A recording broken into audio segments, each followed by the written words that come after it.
My sister-in-law, who usually only thinks about herself, called me out of the blue. She said she left her baby in a bag at our doorstep and told me to take care of it for a week. I was shocked and confused. I had just moved out the day before. When I told her this, she started yelling at me, saying she was overseas and demanded I find the baby right away. I hurried back to the house I used to live in, driving as fast as I could. But when I got there, the baby was nowhere to be seen. Panicking, I realized I needed to call the police. As I reached for my phone, I suddenly remembered something terrifying.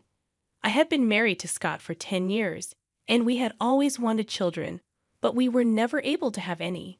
Now, at 38 years old, my younger sister-in-law, Lindsay, who was 5 years younger than me, often took advantage of me. Her husband was a big shot, and mine worked for him. She would constantly ask me to do things for her, even though they were just a short drive away.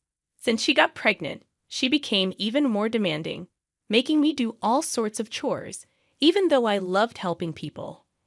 I had tried to talk to my husband about her selfish behavior, but nothing ever changed. My husband asked me to continue helping Lindsay for a bit longer, promising to talk to her about her behavior. Reluctantly, I agreed, knowing he was influenced by her husband. So whenever Lindsay called, I went to her house, despite my reservations. One day, while at her place, she bossed me around, demanding the TV remote. I tried to suggest that moving around might be good for her, especially since she seemed to be showing more than expected for just 3.5 months of pregnancy. But she brushed off my concern, saying I couldn't understand because I'd never been pregnant. She seemed to think this baby was everything. But her constant arrogance was starting to get to me. It stressed me out, and I struggled to keep my patience. When I questioned whether the baby's gender could be determined at 3.5 months, Lindsay got really angry. She said nowadays you can find out the gender right away with advanced technology, making me feel outdated. I didn't want to argue, so I just listened to her complaints, feeling tired. She accused me of being jealous because I couldn't get pregnant and said it was my fault if anything happened to the baby. She even used the unborn baby to threaten me.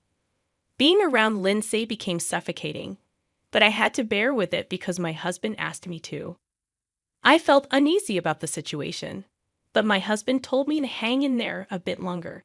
I kept making excuses to avoid Lindsay's demands, but she complained to my husband, leaving me feeling helpless. Eventually, I had to give in to her constant calls. She threatened me, saying my brother's job at the company might suffer if I didn't comply, reminding me that her husband was the president. Reluctantly, I went to Lindsay's place whenever she called. Lindsay gave birth to a baby boy prematurely, weighing over 140 ounces. I thought he seemed too big for being born early, but I didn't question it. Lindsay named him Chris and immediately asked me to take care of him, saying it was good practice for when I had my own kids. Despite my annoyance with Lindsay, I couldn't resist the adorable baby. Taking care of Chris didn't feel like a burden at all. As time went on, Lindsay started leaving Chris at my house more often. One day, she dropped him off dressed up, saying she had a dinner related to her husband's work and needed to go with him. I realized then how busy a president's wife could be, so I diligently took care of Chris. But the frequency of Lindsay leaving Chris with me kept increasing. When I questioned if it was too much, she insisted that I should help because her husband was handling important business deals. Despite my doubts, I couldn't refuse to care for the baby. One day, while changing Chris' diaper, I noticed he had diarrhea. He didn't seem sick otherwise, so I made sure to keep him warm. When Lindsay came to pick him up, I told her about it. She accused me of harming Chris out of spite, but I denied it. Just then, my husband Scott arrived home and intervened. He explained that I might not have much experience with babies, and it could have been because Chris got a little cold. He asked Lindsay to forgive me, and she left in tears. I was puzzled why I had to apologize when I hadn't done anything wrong. Feeling frustrated, I sent Lindsay and Chris off. Later, while preparing dinner, Scott pulled out some documents and said there was something important we needed to discuss. What he told me was unbelievable. and I couldn't have imagined it. However, seeing Scott's determined stance, I quietly agreed.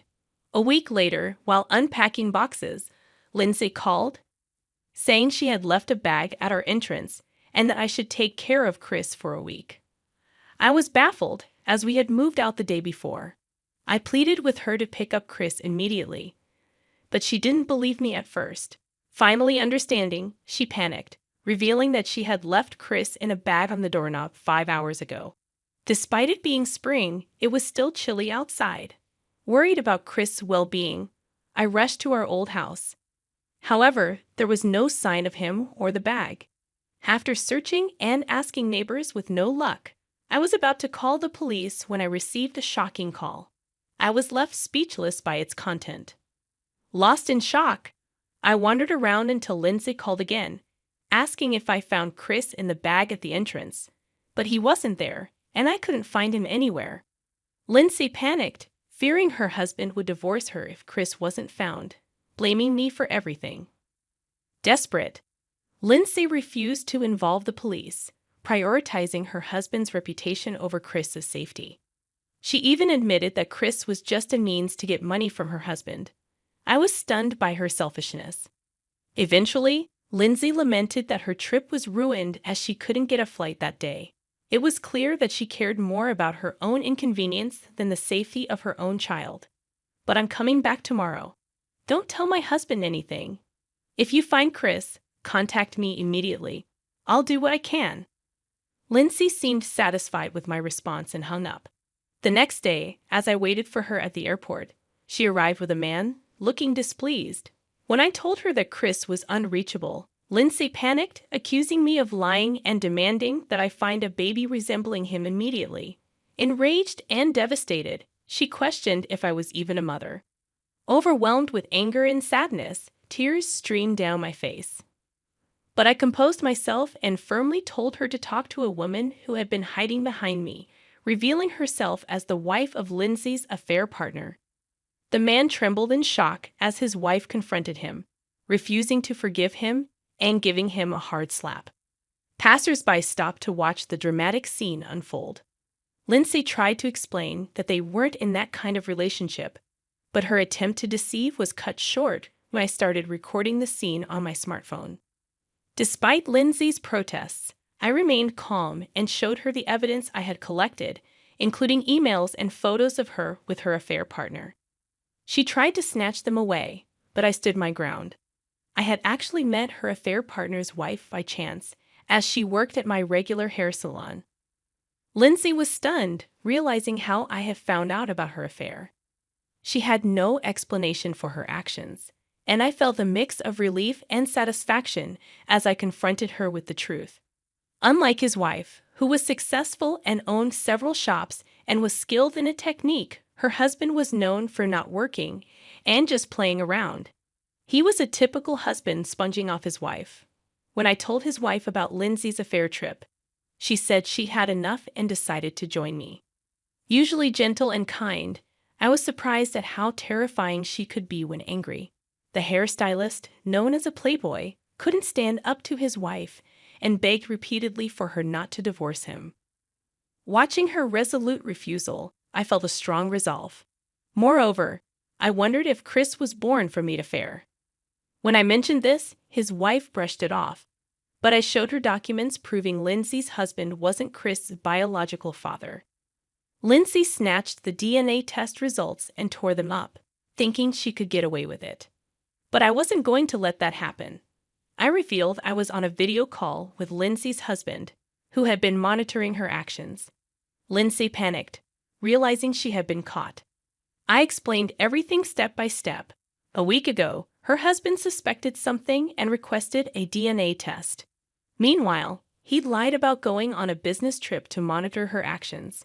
Lindsay, unaware of this, contacted her lover and booked an overseas trip in a rush.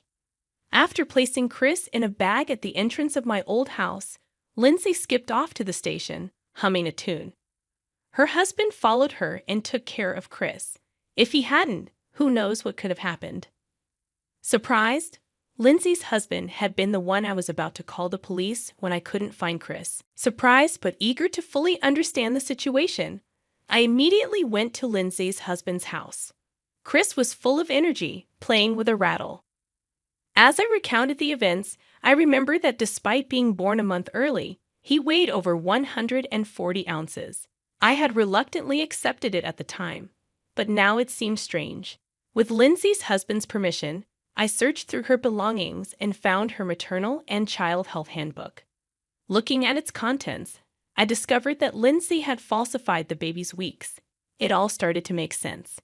Reflecting on the timing of her pregnancy, I realized it coincided with her husband's long business trip, making it impossible for him to be the father. Lindsay must have known this and tried to deceive everyone by fudging the birth month, especially since Chris turned out to be unexpectedly large. Her lover, now exposed, began apologizing profusely to his wife, who coldly handed him divorce papers. Meanwhile, Lindsay's husband confronted her, accusing her of being with him just for the money. Caught in the truth, Lindsay choked up, denying her earlier statement. Her husband had recorded our conversation to prevent her from denying it later.